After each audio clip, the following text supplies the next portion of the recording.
Hello everyone, this is Manish. Welcome back to YouTube channel Corpus. आज के इस video session में हम बात करने वाले हैं फंडामेंटल राइट, जिसे मौलिक अधिकार या मूल अधिकार के नाम से जानते हैं। ठीक है, देखो इसके पहले हम जो है पॉलिटी के अंदर जो है ऑलरेडी हम डिस्कस कर लिए हैं कि directive principles of state policy, Bharat के जो राज्य नीति निदेशक तत्व उनके बारे में, फंडामेंटल ड्यूटीज़ क्या हैं, मौलिक कर्तव्य क्या हैं, उसको भी हम डिस्कस किए हैं।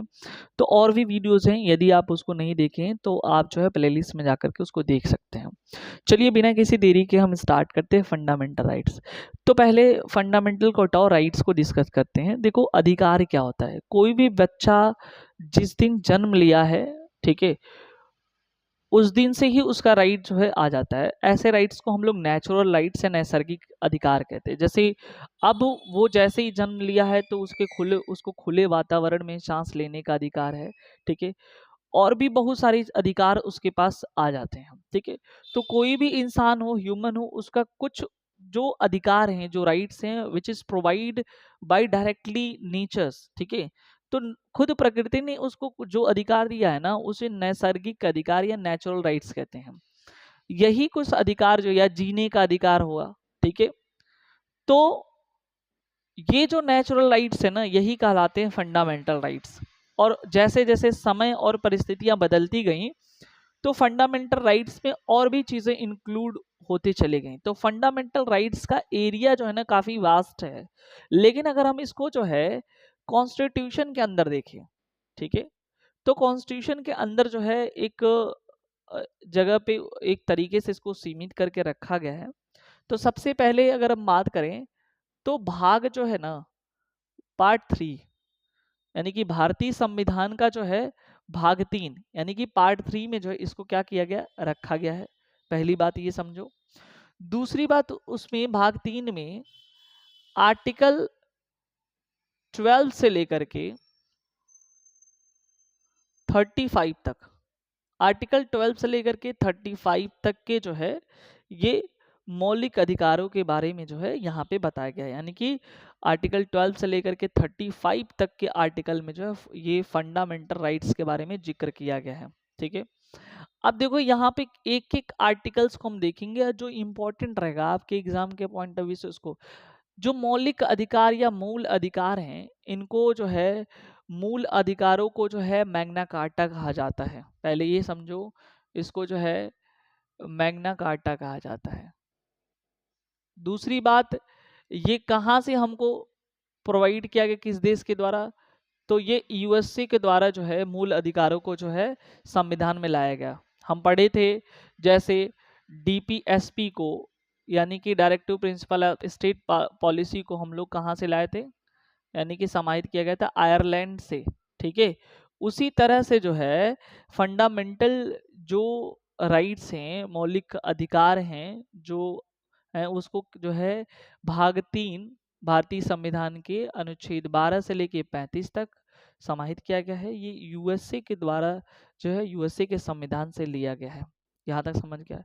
अब एक एक जो है आर्टिकल को हम डिस्कस करते हैं। आर्टिकल 12 के बारे में बात करते हैं। ठीक है, आर्टिकल 12 जो है बेसिकली स्टेट्स के बारे में डेफिनेशन बताता है, राज्य के बारे में बताते हैं और मूल अधिकार की परिभाषा देता है कि कौन राज्य हैं और कौन राज्य नहीं है। ठीक है, बेसिकली यहाँ पे जो हमारे पास इंपॉर्टेंट है वो आर्टिकल 13 है। आर्टिकल 13 से क्वेश्चन बनता है। आर्टिकल 13 क्या है कि हमारे जो मूल अधिकार है किसी दूसरे मूल अधिकारों को प्रभावित अगर करता है, या कोई भी राज्य सरकार के द्वारा या केंद्र सरकार के द्वारा ऐसा कोई कानून बनाया जाता है जो हमारे फंडामेंटल राइट्स को न्यून करता हो, अल्पीकरण करता हो, तो ऐसी विधियों पर जो है हम लोग क्या करा सकते हैं, रोक लगा सकते हैं। ठीक है, और ऐसा कहने का मतलब है आर्टिकल 13 जो है क्या बोलता है कि ऐसा कोई नियम राज्य सरकार या केंद्र सरकार नहीं बना सकती है जो नागरिकों के मूल अधिकारों को या तो कम करे, न्यून कर दे या अल्पीकरण कर दे। ठीक है, अगर ऐसा करता है, ठीक है, अगर ऐसा करता है तो हम जो है हमारे पास अधिकार दिया हुआ आर्टिकल 226, आर्टिकल 226 के तहत, रिट के तहत जो हम लोग कहाँ जा सकते हैं इस चीज को लेकर के, हाई कोर्ट पे चले जाते, हाई कोर्ट में चले जा सकते हैं। और आर्टिकल 32 को लेकर के सीधे हम जो है ना सुप्रीम कोर्ट जा सकते हैं अपने अधिकारों के प्रवर्तन के लिए। ठीक है, तो जो यहाँ पे इम्पोर्टेंट हमारे पास कि आर्टिकल 13 आपको ध्यान देना है कि राज्य सरकार या केंद्र सरकार ऐसी कोई भी विधियां नहीं बना सकती है जो नागरिकों के अधिकारों को न्यून या अल्पीकरण करे। अगर वो ऐसा करता है तो हम अपने अधिकारों के प्रवर्तन के लिए, इन्फोर्समेंट के लिए जो है इन दो आर्टिकल्स का सहारा लेकर के हम हाई कोर्ट और सुप्रीम कोर्ट में जा करके जो है अपने अधिकारों की रक्षा की मांग कर सकते हैं। तो ये जो बेसिकली हमारे पास दो आर्टिकल्स थे, आर्टिकल 12 और 13।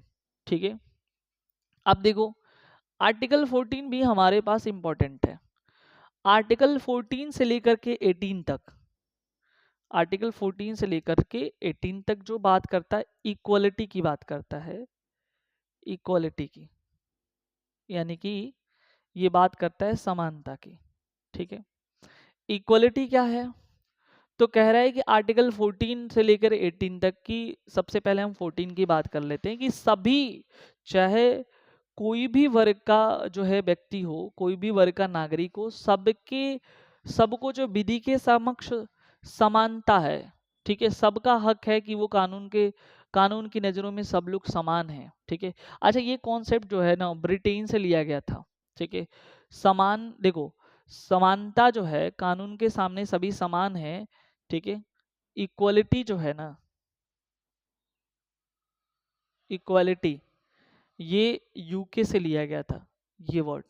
ठीक है, और उसके बाद जो है इक्वलिटी यूके से लिया गया था, जबकि जो है कानून के समान संरक्षण, इक्वल प्रोटेक्शन ऑफ लॉ, ये जो है कहाँ से लिया गया था, ये यूएसए से लिया गया था। तो दो चीज यहाँ पे आपको मेंशन करना है। इक्वलिटी जो है कहाँ से लिया गया था, तो ये जो है इक्वलिटी जो है यूके से लिया गया था। और इक्वल प्रोटेक्शन ऑफ लॉ कहाँ से लिया गया था, तो इक्वल प्रोटेक्शन ऑफ लॉ जो है यूएसए से लिया गया था। ठीक है, तो यहाँ पे आर्टिकल 14 से लेकर के जो है 18 तक, ये अपने दिमाग में रखना किसकी बात करता है, ये समानता की बात करता है। ठीक है, अब एक चीज यहाँ पे समझ लेना है, एक वर्ड होता है इक्वलिटी, ठीक है, जिसको बोलते हो समानता। ठीक है, ध्यान देना, समानता होता है। एक वर्ड होता है इक्विटी, इसे कहते हैं हम लोग समता। एक समानता है और एक समता है, तो हम कैसे इसको समझेंगे कि किसको समानता कहेंगे, समता क्या है।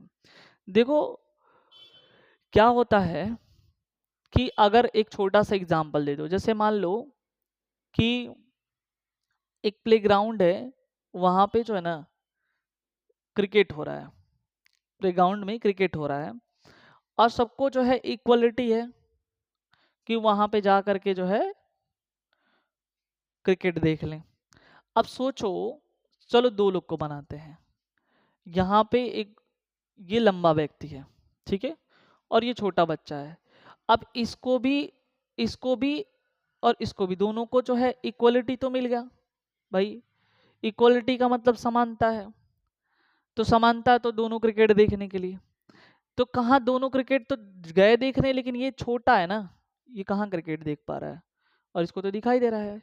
इक्विटी क्या कहता है कि इसके लिए, छोटे बच्चे के लिए ऐसी व्यवस्था किया जाए, मान लो यहाँ पे हमने डेस्क वगैरह लगा दिया, अब यहाँ पे हमने डेस्क लगा दिया, अब ये भी देख रहा है, तो इसको जो प्रोवाइड किया गया ना डेस्क, ताकि ये भी देख ले, यानी वो संसाधन जो इसको प्रोवाइड किया गया ताकि इसके बराबर ये आके देख सके, उसी को इक्विटी कहते हैं। ठीक है, तो कई बार डिस्कशन होता है जो आरक्षण की बात करते हैं लोग। ठीक है, आरक्षण, रिजर्वेशन की बात किया जा रहा है। रिजर्वेशन जो प्रोवाइड किया गया छोटे जो जातियों के लिए, जो छोटे तबकों के लिए, तो वहाँ पे रिजर्वेशन का एक बेसिकली फंडा ये था कि इक्विटी प्रोवाइड, यानी कि लोगों के लिए समता की व्यवहार करना। यानी कि देखो सबके लिए तो सम ठीक था, ठीक है। लेकिन पहले से लोग ये जो छोटे वर्ग के लोग हैं वो पहले से काफी पढ़े लिखे नहीं थे, तमाम चीजें था, तो गवर्नमेंट ने ऐसे कर दिया, संविधान में ऐसी व्यवस्थाएं की गई कि ताकि इन लोगों को थोड़ी सी सपोर्ट दिया जाए ताकि उसके लेवल पे आ जाएं, और इसलिए जो है आरक्षण की रिजर्वेशन की व्यवस्था की गई। तो यहाँ पे हमारा जो है ना इक्वलिटी और इक्विटी, आई होप आप लोग समझ चुके होंगे कि क्या होता है। ठीक है। अब यहाँ पे हम बात कर लेते हैं आर्टिकल 15 की। 14 तो हो गया था। आर्टिकल 15 क्या कहता है? कोई भी जाति, धर्म, लिंग, जन्म स्थान के आधार पर, ठीक है, याद रखना, जाति, धर्म, लिंग, जन्म स्थान, ठीक है, जाति, धर्म, लिंग, जन्म स्थान के आधार पर किसी भी सार्वजनिक स्थान, ठीक है, या सरकारी स्थान जो भी कह लो, वहां पे भेदभाव नहीं किया जाएगा। न तो जाति के आधार पर, न तो धर्म के आधार पर, न तो लिंग के आधार पर, और न ही जन्म स्थान के आधार पर जो है कोई भी वर्गीकरण नहीं किया जाएगा, क्लासिफिकेशन नहीं किया जाएगा। वहीं 16 की बात कर लेते हैं। ठीक है। तो ये क्या हो, 16 जो है लोक निर्वाचन और सरकारी नौकरी में समानता की बात करता है, यानी कि पिछड़े वर्गों के लिए भले ही कुछ आरक्षण की चर्चा की गई है, जैसे आर्टिकल 16 क्लास 4 और 5 से रिलेटेड है। ठीक है।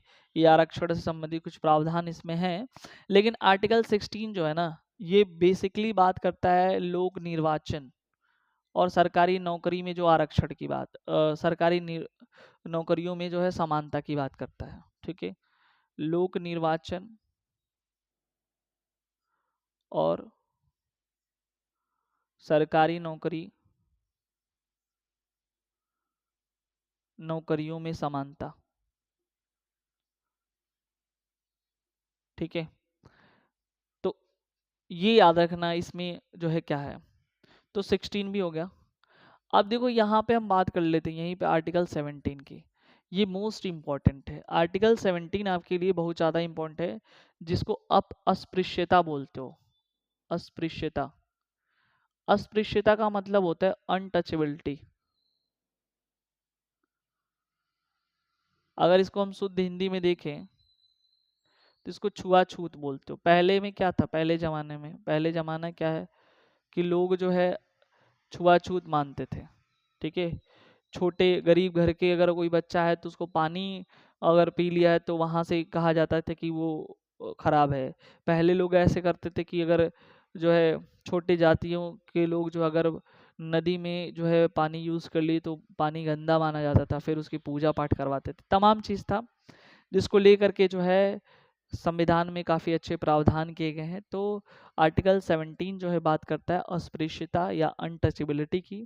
बहुत ज़्यादा इंपॉर्टेंट ये आर्टिकल है। किसी भी एग्ज़ाम के प्रिपरेशन कर रहे हो तो यहाँ से ये आर्टिकल जो है, देखो यूपीएससी में क्या होता है या जो पीसीएस वगैरह के एग्ज़ाम होते हैं उसमें ऐसा नहीं है कि ये वाला नहीं पूछता है। वहाँ पे मैच द फॉलोइंग का ऑप्शन दे देगा, कॉलम को मैच कराने के लिए आर्टिकल दे देगा और लिखेगा। और जो सामान्य एग्जाम होता है उसमें केवल आर्टिकल दे देगा और उसमें ऑप्शन दे देगा। तो थोड़ा सा ये अंतर है और हमको पूरा जो है ये याद करना ही पड़ेगा। ठीक है। अब जो है आर्टिकल 18 की बात कर लेते हैं। आर्टिकल 18, आर्टिकल 18 भी हमारे लिए इम्पोर्टेंट है। ये बात करता है उपाधियों की अंत, उपाधियों की अंत। अब देखो जो उपाधियां हैं उसकी अंत की बात कर रहा है। पहले लोग जो है ना ऑटोमेटिक उपाधि कुछ लगा देते थे, जैसे बाबू साहब, ठीक है, या और भी तमाम चीज लगा देते थे। ठीक है। तो फिर यहाँ पे आर्टिकल 18 कहता है कि कोई भी उपाधि अपने से नहीं लग सकते ना, उपाधियों का अंत होगा, किंतु कुछ जगहों पे एक्सेप्शन है, जैसे शिक्षा के क्षेत्र में या किसी सरकारी गजट के द्वारा जो है ये सरकार, जैसे मान लो एजुकेशन में, जैसे हमने पीएचडी कर लिया तो हम डॉक्टर, हमको उपाधि मिल गया ना डॉक्टर की, तो हम डॉक्टर अपने आगे लगा सकते हैं। हमने एलएलबी कर लिया, बार काउंसिल में रजिस्ट्रेशन करा लिया, तो हम अपने सामने एडवोकेट ले सकते हैं।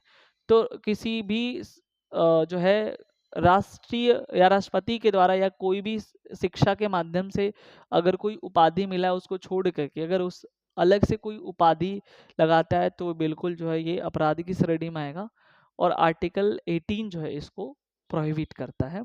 तो बस हमको याद रखना है कि आर्टिकल 18 जो है किसकी बात कर लेता है, उपाधियों की अंत की बात कर लेता है। ठीक है, अब यहाँ पे जो है हमारे पास जो है हमने देख लिया कि आर्टिकल 14 से लेकर के 18 तक कौन कौन से थे। एक बार फिर से रिकॉल कराते हैं। ये समानता की बात करता है, तो आर्टिकल 14 जो है इक्वलिटी की बात करता है। ठीक है, आर्टिकल 15 जो है जाति, धर्म, लिंग, जन्म स्थान के आधार पर भेदभाव नहीं किया जाएगा, इसके बारे में बात करता है। आर्टिकल 16 जो है लोक निर्वाचन या नौकरी, सरकारी नौकरी से संबंधित जो भेदभाव की बात करता है, जो उस पर रोक की बात करता है, लेकिन उसमें कुछ आरक्षण भी उसमें समाहित है, उसको अलग से। आर्टिकल 17 जो है अनटचेबिलिटी की बात करता है, अस्पृश्यता जिसको बोलते हो, छुआछूत की बात करता है। और आर्टिकल 18 जो है उपाधियों की अंत की बात करता है। ये हमने जो है इस वीडियो में देख लिया। ठीक है, अब यहाँ पे जो है स्वतंत्रता का अधिकार के बारे में बात करते हैं।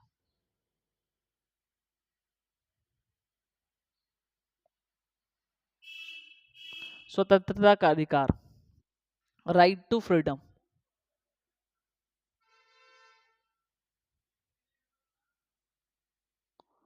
ये स्वतंत्रता का अधिकार जो है क्या है, तो ये जो है टोटल आर्टिकल 19 से लेकर के 22 तक में समाहित है।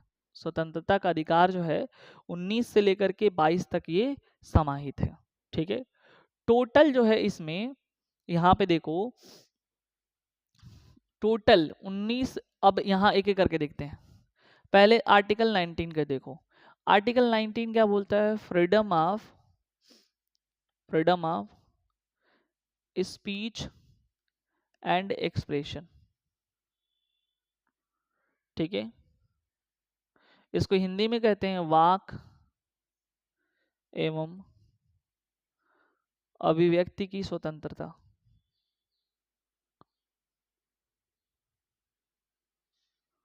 वाक एवं अभिव्यक्ति की स्वतंत्रता, freedom of speech and expression की बात करता है। ठीक है, तो यानी कि हम जो है हमको बोलने का अधिकार है। ठीक है, लेकिन ये आर्टिकल 19(1) में ये बोलता है कि ये सारे राइट तो ठीक है। आर्टिकल 19(2) जो है इसका प्रोहिबिशन लगाता है कि आपको बोलने का उतना ही अधिकार रहेगा जितना किसी दूसरे के अधिकारों को हस्तक्षेप न करे। तो आर्टिकल 19 का क्लॉज 2 जो है वो ऐसे विचार और अभिव्यक्ति पर क्या करता है, रोक लगाता है। ये बात अपने दिमाग में आप रख लेना।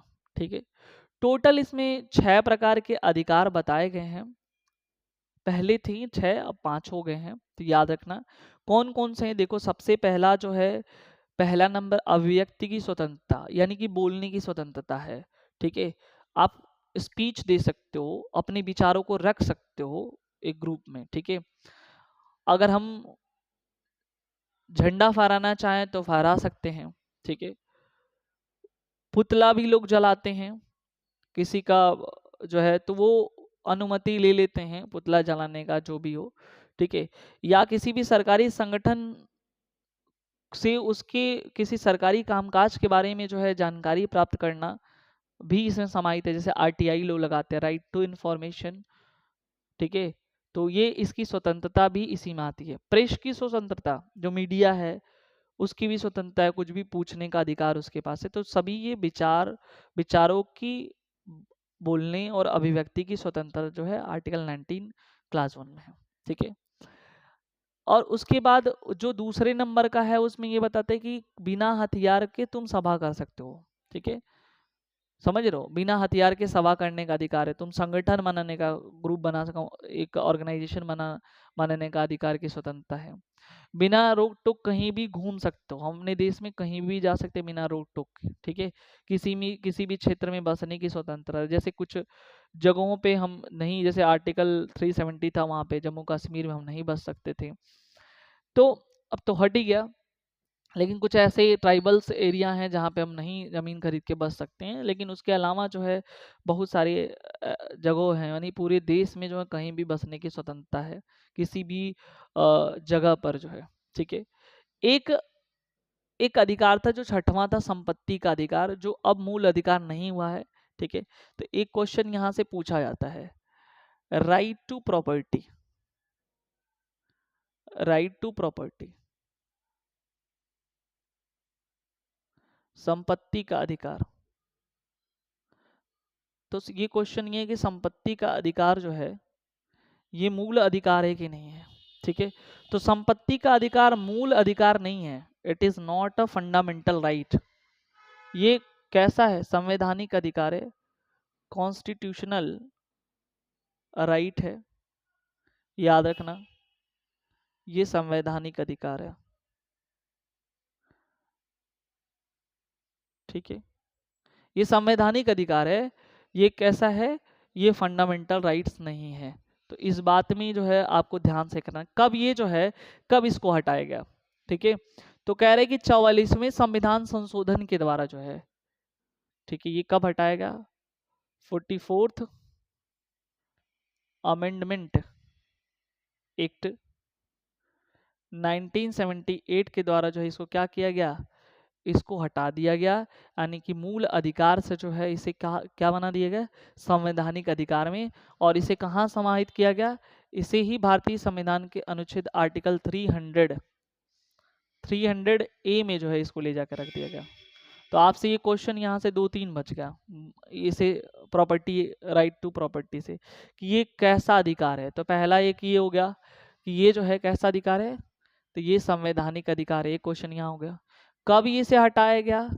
तो ये जो है 44th अमेंडमेंट 1978 में इसको जो है हटाया गया। कहाँ है ये, रखा कहाँ गया है? तो भारतीय संविधान का जो अनुच्छेद है 300 ए, आर्टिकल 300 ए में जो है इसको रखा गया है। ठीक है, व्यवसाय की भी स्वतंत्रता है, आप समागम कर सकते हो, कहीं पे भी घूम सकते हो, ये सब की स्वतंत्रता जो है यहाँ पे दिया हुआ है। ठीक है, अब देखो यहाँ पे आर्टिकल 20 के बारे में बात कर लेते हैं, आर्टिकल 20 के बारे में। ठीक है, आर्टिकल 20 क्या कहता है? इसमें 3 प्रकार की स्वतंत्रताएं दी गई हैं। ठीक है, पहला नंबर ध्यान से देखो यहाँ पे कि किसी भी 20 क्लास 1, ध्यान से समझो, 20 क्लास 1, 20 क्लास 2 और 20 क्लास 3, ये 3 प्रकार की जो है यहाँ पे व्यवस्थाएं दी गई हैं। तो पहली बात तो किसी भी गलती की केवल एक ही सजा होगी। ठीक है, अब ऐसा नहीं कि उसके कई सारी सजाएं हो सकती हैं, और ऐसी सजा जो है कानून के अधिकार पे, जो कानून का जो आधार है उस पे दी जाएगी। ठीक है, पहले या बाद के कानून पे नहीं दी जाएगी। ठीक है, ये याद रखना। और 20(3) जो है ये संरक्षण की बात करता है, सजा के बाद भी कैदी को संरक्षण दिया जाएगा। ठीक है, याद रखना। तो ये 3 यहाँ पे 20 क्लास 1 और 20 क्लास 2 और 20 क्लास 3 में दिया गया है। ठीक है, 20(1) में कहा जाता है कि किसी भी गलती की सजा, ठीक है, केवल एक ही होगी, उसको पुनः जो है उसी गलती के लिए दोबारा उसको सजा नहीं दी जा सकती है। और जो सजा दी जाएगी आर्टिकल 20 क्लास 2 में, वो कानून के आधार पे दी जाएगी, पहले या बाद के कानून पे नहीं। ऐसा नहीं कि आज गलती किया है तो आज का जो कानून है, सपोज कर लो कुछ और है, और क्राइम आज हुआ है और 2 दिन बाद अगर वो उसको सजा दी जा रही है, उस समय कानून कुछ और था, तो इसके कानून के हिसाब से दी जाएगी, न कि पोस्ट या प्री जो कानून है उसके हिसाब से। 20(3) जो है हैबियस कॉर्पस की बात करता है, यानी कि अगर उसको जो है कैदी को सजा होने के बाद जो है कैदी को संरक्षण दिया जाएगा। ठीक है, ये बिल्कुल आपको याद रखना है। तो ये 20 में आपको समझ में आया। 21 जो है प्राण और दैहिक स्वतंत्रता की बात करता है। आर्टिकल 21 जो है काफ़ी बड़ा है और वास्ट है, तो याद रखना प्राण एवं दैहिक स्वतंत्रता की बात जो है आर्टिकल 21 करता है। तो यहाँ पे आर्टिकल 21 में जो है एक क्वेश्चन आता है, राइट टू प्राइवेसी किससे संबंधित है? ठीक है, राइट टू प्राइवेसी, ये वाला क्वेश्चन आता है जिसको बोलते हैं निजता का अधिकार, निजता का अधिकार। ठीक है, तो ये जो है आपको ध्यान देना है कि ये किससे रिलेटेड है? आर्टिकल 21 से रिलेटेड है, निजता का अधिकार। ठीक है, यानी कि हमारा जो भी प्राइवेसी है जो उसको कहीं उजागर नहीं किया जाएगा। ठीक है, तो ये बाद में आर्टिकल प्राण और दैहिक स्वतंत्रता आर्टिकल 21 में ही इसको जोड़ा गया है, ये बिल्कुल आपको याद होना चाहिए। बाद में अमेंड करके जो है आर्टिकल 21 क्लास ए यहाँ पे रखा गया, वो मैं पहले ही बता चुका हूँ आर्टिकल 21A में 6 से ये कब जोड़ा गया, ये बाद में आगे चल करके 86th अमेंडमेंट 2002 में इसको जोड़ा गया। 86वें संविधान संशोधन 2002 में जोड़ा गया। और ये क्या कहता है, ये बताता है कि 6 से 14 वर्ष के बच्चों को जो है 6 से 14 वर्ष के बच्चों को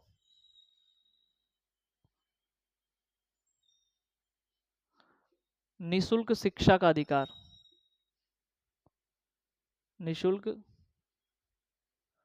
शिक्षा का अधिकार, ये जो है आपका आर्टिकल जो है 21 का क्लास ए कहता है। ठीक है, तो ये बिल्कुल आपको याद होना चाहिए। ठीक है, अब यहाँ पे जो है आ जाता है आर्टिकल 22 यानी कि अनुच्छेद 22 हमारे लिए काफ़ी इंपॉर्टेंट है। अनुच्छेद 22 ये कहता है, यहाँ पे भी 3 प्रकार की स्वतंत्रताओं की रक्षा की गई है। पहला बात ये है कि पहला देखो क्या होता है, 22 के क्लास 1 में बताया गया है, जब भी पुलिस गिरफ्तार करती है तो उसका नियम होता है कि 24 घंटे के अंदर जो है न्यायालय के समक्ष जो है उस व्यक्ति को पहुंचा देना है। ठीक है, तो अगर ऐसा नहीं वो होता है तो फिर वो कहीं ना कहीं जो है वो उसके अधिकारों को कर्टेल कर रहा है। तो आर्टिकल 22 क्लास 1 यही कहता है कि 24 सॉरी, ये तो आर्टिकल 22 है। आर्टिकल 21 क्या कहता है, आर्टिकल 21 कहता है कि व्यक्ति को गिरफ्तार करने से पहले वो जो भी वारंट होगा उसका कारण बताना होगा। आर्टिकल 22 जो है ये दूसरे तरह का है कि 24 घंटे के अंदर जो है व्यक्ति को जो है न्यायालय के समक्ष प्रस्तुत करना है। ठीक है, और उसके बाद जो है जो भी जो भी अपराधी है, अपराधी तो नहीं कह सकते हैं, जो भी पीड़ित व्यक्ति है उसको जो है जो भी एडवोकेट रखने का जो है अपने पसंद के वकील रखने का जो है उसके पास क्या होगा, अधिकार होगा।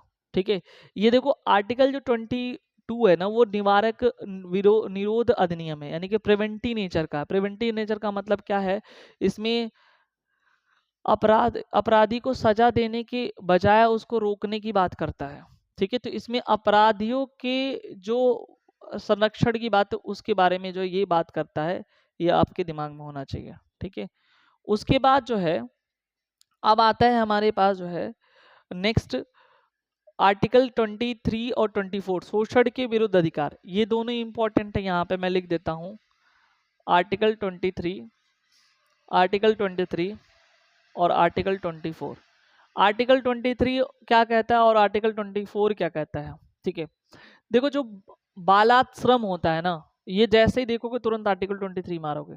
ठीक है, बालाश्रम यानी कि बालकों के द्वारा जो है श्रम कराया जाए, जबरदस्ती जो है बेरोजगारी कराया गया, बिना वेतन जो है लोग क्या करते बेरोजगारी कराते, उस पे रोक के लिए जो है बालाश्रम पर रोक के लिए जो है ये आर्टिकल 23 बताया गया है। ठीक है, आर्टिकल 24 जो है 24 वर्ष से कम बच्चों के लिए जो है खतरनाक कार्यों से संरक्षण दिया गया है, यानी खतरनाक काम जो होगा उस पर रोक करने के लिए जो है आर्टिकल 24 है। तो फिर हम यहाँ बता रहे हैं आर्टिकल 20 जो है, हमने बताया कि आर्टिकल 20 क्या होता है। फिर हमने बताया आर्टिकल 21 जो है किसके बारे में बात कर, 21 इंपॉर्टेंट 86 अमेंडमेंट है। आर्टिकल 22, 23 और 24। ठीक है, तो शोषण के विरुद्ध अधिकार जो है अगर कोई पूछे कहाँ पे है तो ये 2 सेक्शन में आपको ध्यान देना है, आर्टिकल 23 और आर्टिकल 24। ठीक है, अब देखो यहाँ पे इसके बाद जो है 25 से लेकर 28 तक हम देख लेते हैं। तो यहाँ पे आप देख सकते हो कि धार्मिक स्वतंत्रता का अधिकार कहाँ से कहाँ तक है, ये क्वेश्चन पूछता है तो 25 से लेकर के 28 तक है। ठीक है, अब आर्टिकल 25 की बात कर लेते हैं। आर्टिकल 25 जो है क्या बात करता है, ये अंतःकरण की बात करता है, इनर सोल की चर्चा के बारे में बात करता है। धार्मिक स्वतंत्रता इनको पास दी गई, जैसे कुछ लोगों में अब देखो मुस्लिमों में क्या है, मुस्लिमों को दाढ़ी बढ़ाने, दाढ़ी रखने का, उन लोगों को देखोगे दाढ़ी जो है काफ़ी बड़े बड़े रखते हैं, तो उनका वो खुद का जो है धर्म में जैसे लिखा उनका अधिकार है। ठीक है, हिंदुओं को जो है टीका देखो लगा के चलते हैं, या वो क्या बोलते हैं जो सिख धर्म वाले हैं वो कृपाण लेके चलते, तो उनका पर्सनल जो धर्म में लिखा हुआ उसके अकॉर्डिंग जो आप वो करते, तो उनके पर्सनल जो इंटरनल जो धार्मिक है ना, उसके विरुद्ध कोई जो है वो काम नहीं किया जा सकता, वो उनका है। कई बार बीच में विवाद हुआ था कि जब सिख धर्म वाले जो है सोल्जर बनते हैं तो वो पगड़ी हमेशा उनका रहता है, ठीक है। अब वो टोपी नहीं लगा सकते हैं, बात समझी। तो हमेशा देखोगे कि बाकी लोग जो हिंदू धर्म या मुस्लिम जो भी होगा वो अपना टोपी कैप रखाएगा, जिस सैनिक में जाएगा, चाहे आईटीबीपी में गया, चाहे जिस आर्मी में गया, ठीक है। तो लेकिन ये लोग अपने हमेशा पगड़ी को बांधते हैं, हाथ में कड़ा रहता है, फिर कृपाण रहता है। तो उनका वो खुद का धर्म जो है ऐसी मान्यता देता है, तो हम उसके जो है उसकी संरक्षण जो है आर्टिकल 25 में बताया गया है, ठीक है। आर्टिकल 26 बताता है कि सामूहिक धार्मिक स्वतंत्रता है। इसमें जो आर्टिकल 26 जो है ये सामूहिक धार्मिक स्वतंत्रता की बात करता है, जैसे यज्ञ हो गया, हवन हो गया, नमाज पढ़ना हो गया, ये सामूहिक धर्म की स्वतंत्रता के लिए जो यहाँ पे संरक्षण की बात करता है, ठीक है। अब देखो आर्टिकल 27, ठीक है। आर्टिकल 27 इंपॉर्टेंट नहीं उतना, लेकिन फिर भी इसको याद रखना कि धार्मिक कार्य के लिए जो है धन पर जो धर्म के लिए जो भी पैसे रुपए इकट्ठा किए गए उस पर कोई टैक्स नहीं लगता है, ठीक है। और ये आर्टिकल 28 सरकारी धन से चल रहे जो भी संस्थान है या धार्मिक चीजें हैं उनमें शिक्षा नहीं दी जाएगी, ठीक है। यानी कि सरकारी धन से चल रहे संस्थान में जो है धार्मिक शिक्षा नहीं दी जाएगी, ये बता रहे। तो टोटल ये बस इतना, यहाँ से क्वेश्चन ऐसे नहीं अंदर से पूछेगा। इस वाले 25 से क्वेश्चन पूछा है कि जो है सिखों को जो है कृपाण रखने का जो है अधिकार किस आर्टिकल से है, तो इसी से है। और बाकी सीधे डायरेक्ट क्वेश्चन पूछता है कि धार्मिक स्वतंत्रता का अधिकार कहाँ से है, तो ये 25 से लेकर के 28 तक जो है आपको ये चीज ध्यान में रखना चाहिए, ठीक है। ये बिल्कुल याद रखना कि कहाँ से मदरसों में शिक्षा देना आर्टिकल 28 के अंदर आ जाएगा, ठीक है। ये उल्लंघन नहीं माना जाता है, ठीक है। अब संस्कृति, यहाँ पे मैं अलग से ये बता रहा हूँ कि अब यहाँ पे हमारा जो है 29 और 30 संस्कृति एवं शिक्षा संबंधित अधिकार, संस्कृति एवं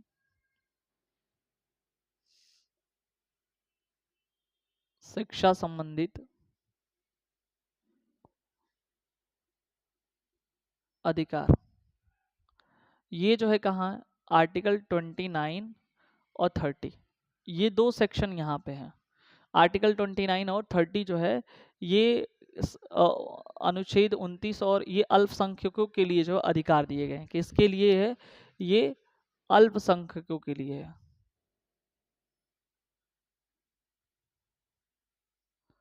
ये अल्पसंख्यकों का ये अधिकार है, तो इसको ध्यान से जो है इसको समझ लेना है। आर्टिकल 29 क्या कहता है, आर्टिकल 29 जो है अल्पसंख्यकों के अधिकार की संरक्षण करता है संस्कृति और शिक्षा से संबंधित, ठीक है। अगर देखो अल्पसंख्यक यदि बहुसंख्यकों के बीच में शिक्षा लेने के संकोच कर रहा है, ठीक है, तो वो क्या कर सकता है, अपनी पसंद से जो है अपनी पसंद से वो संस्था जो है खोल सकता है, ठीक है। और आर्टिकल 30 जो है शिक्षा शिक्षण से संबंधित है, ठीक है।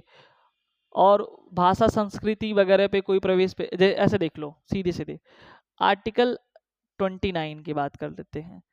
तो देखो कोई भी भाषा हुआ, संस्कृति हुआ, ठीक है, शिक्षा पर कोई भी जो है रोक नहीं लगा सकता। यानी कहने का मतलब ये है कि अल्पसंख्यक को भाषा या संस्कृति के आधार पर किसी संस्था में, यानी कि अब भाषा कुछ और है सपोज कर लो, या संस्कृति कुछ और है, कल्चर कुछ और है, तो ये नहीं कि वो किसी किसी भी संस्थान में गया है एडमिशन लेने तो उसको रोक लगा देगा कि भाई इनके तो कल्चर अलग है, इनका लैंग्वेज अलग है, हम इनको यहाँ नहीं पढ़ाएंगे, ऐसा बिल्कुल नहीं है। और आर्टिकल 30 क्या कहता है कि वो खुद जो अल्पसंख्यक अपना जो है सरकार से जो है मान्यता लेकर के अपनी संस्था को खोल सकते हैं, ये बिल्कुल जो है यहाँ पे बताया गया है। और आर्टिकल 31 में पैतृक संपत्ति की चर्चा की गई है, जो अभी फिलहाल में मूल अधिकार नहीं है। 44वें संविधान संशोधन 1978 के द्वारा जैसे कानूनी अधिकार दे करके आर्टिकल 300A में जो है इसको जोड़ दिया गया है। तो ये बिल्कुल याद रखना, यहाँ पे जो क्वेश्चन पूछता है ऐसे अंदर न जाके पूछता है, ये सीधे बोलेगा संस्कृति और शिक्षा संबंधित अधिकार का उल्लेख किस अनुच्छेद में दिया गया है, तो अनुच्छेद 29 और 30 में दिया गया है। धार्मिक स्वतंत्रता का अधिकार अनुच्छेद 25 और 28 में। ऐसे करके डायरेक्ट आपसे क्वेश्चन जो है यहाँ से पूछ लेता है, ये बिल्कुल अपने दिमाग में रखना है, ठीक है। तो यहाँ पे देखो अब आता है तुम्हारे पास एक आखिरी जो अधिकार बचता है वो संवैधानिक अधिकार है। संवैधानिक उपचारों का अधिकार जो हमने बताया था कि ये हाई कोर्ट और सुप्रीम कोर्ट दोनों से ले सकते हो। हाई कोर्ट में जो है जा करके एक आर्टिकल है, आर्टिकल 226 के तहत जा सकते हो, और सुप्रीम कोर्ट में जो है आर्टिकल जो है 32 के तहत जा सकते हो। तो ये 32 वाला है, ठीक है। आर्टिकल 32 में ये प्रावधान दिया गया। टोटल जो है 5 प्रकार के, टोटल जो है 5 टाइप्स के जो अधिकार दिए गए हैं, ये बिल्कुल याद रखना है। पहला जो है बंदी प्रत्यक्षीकरण है, दूसरा परमादेश है, अधिकार परीक्षा, प्रतिषेध और उत्प्रेषण। ये टोटल 5 प्रकार के हैं और यहाँ से एग्जाम में क्वेश्चन भरपूर पूछा जाता है, तो ये अपने दिमाग में रखना। पहले एक एक करके डिस्कस करते हैं। देखो बंदी प्रत्यक्षीकरण, प्रत्यक्ष मतलब हाजिर कराना, इसको हैवियस कॉर्पस लैटिन वर्ड है। इसमें हम देखते हैं कि यदि देखो सबसे ये व्यक्तिगत स्वतंत्रता का सबसे बड़ा रिट माना जाता है। किसी भी व्यक्ति को अगर पुलिस ने गिरफ्तार करके ले गया है तो उसको 24 विदिन 24 आवर्स जो है मजिस्ट्रेट के समक्ष न्यायालय में पेश करना जरूरी होता है। अगर वो ऐसा नहीं करता है तो ये जो है रिट आप लगा करके जो है उसको बंदी को प्रत्यक्षीकरण लगा सकते हो। यानी कि यह बंदी बनाने वाले का अधिकार है कि आदेश देता है कि तुम उसको प्रस्तुत करो 24 आवर्स के अंदर, ठीक है। तो ये याद रखना, पहला हो गया। दूसरा परमादेश, जिसको मैंडेमस कहते हैं, ठीक है।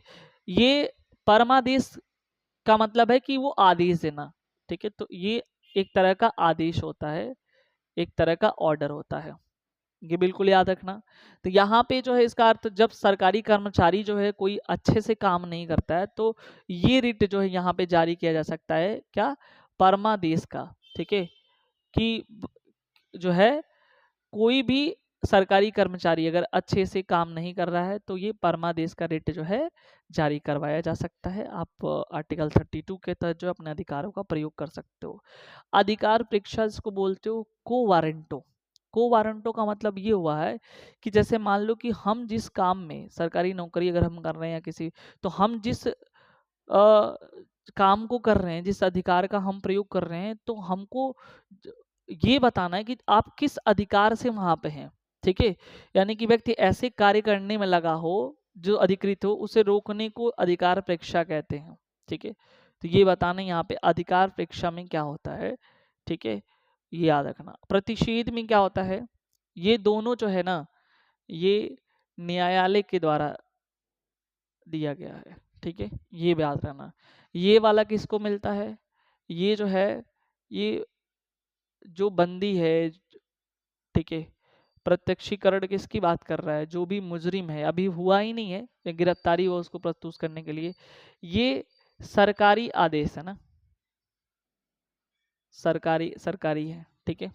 तो अब देखो उत्प्रेषण या ससुरारी और प्रतिषेध दोनों न्यायालय का है। तो प्रतिषेध में हमेशा अपर न्यायालय जो है निचली न्यायालय को अपने अधिकारों को उल्लंघन करने पे फैसला सुनाते, ये वाला जो है प्रतिषेध वाला है, ठीक है। उसके सुनाए गए फैसले पे क्या करती है, रोक लगाती है, ठीक है।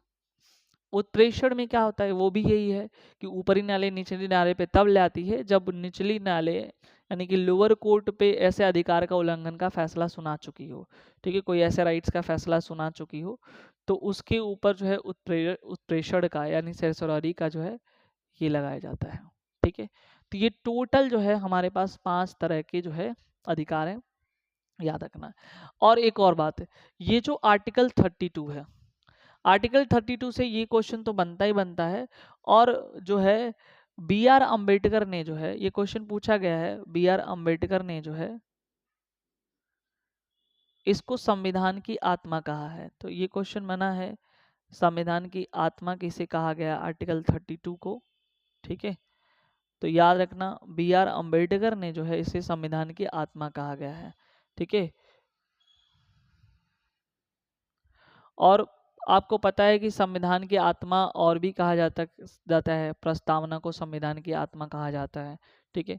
तो हमने क्या किया कि आर्टिकल 12 से लेकर के जो है 32 का 2 तक अभी हमने डिस्कस किया। और 33 और 34 35 जो है इम्पोर्टेंट उतना नहीं है, लेकिन फिर भी देख लेते हैं। 226 हमने बता दिया, हाई कोर्ट जो है के आर्टिकल 32 तो अभी जो हम लोग पढ़ रहे हैं सुप्रीम कोर्ट में रिट ले जाते हैं। 226 में क्या है, तुम हाई कोर्ट में जो है रिट दाखिल कर सकते हो। ठीक है। आर्टिकल 33 जो है जो भी राष्ट्रीय सुरक्षा के हित में चाहे मीडिया या गुप्तचर के मूल अधिकारों को सीमित करता है। ये ऐसा नहीं कि कोई नेशनल सिक्योरिटी का मामला है और उसको जो है हमारे पास अधिकार है तो हम कुछ भी कर सकते हैं। तो कहीं ना कहीं भारत के जो राष्ट्रीय हित या जो भी संसद या मीडिया वगैरह के कुछ जो है मीडिया तथा गुप्तचर के मूल अधिकारों की जो है सुरक्षा करने का जो अधिकार है आर्टिकल 33 है। 34 में जो है ये मार्शल लॉ से संबंधित है, बस आपको इतना समझना है, यानी कि सैनिक विधि से संबंधित है। आर्टिकल 35 ये बताते हैं कि भाग 3 यानी कि पार्ट 3 में जो भी मूल अधिकार कि लागू होने की विधि का चर्चा करता है, किस तरह से ये लागू किए होंगे, किस तरह से नहीं होंगे।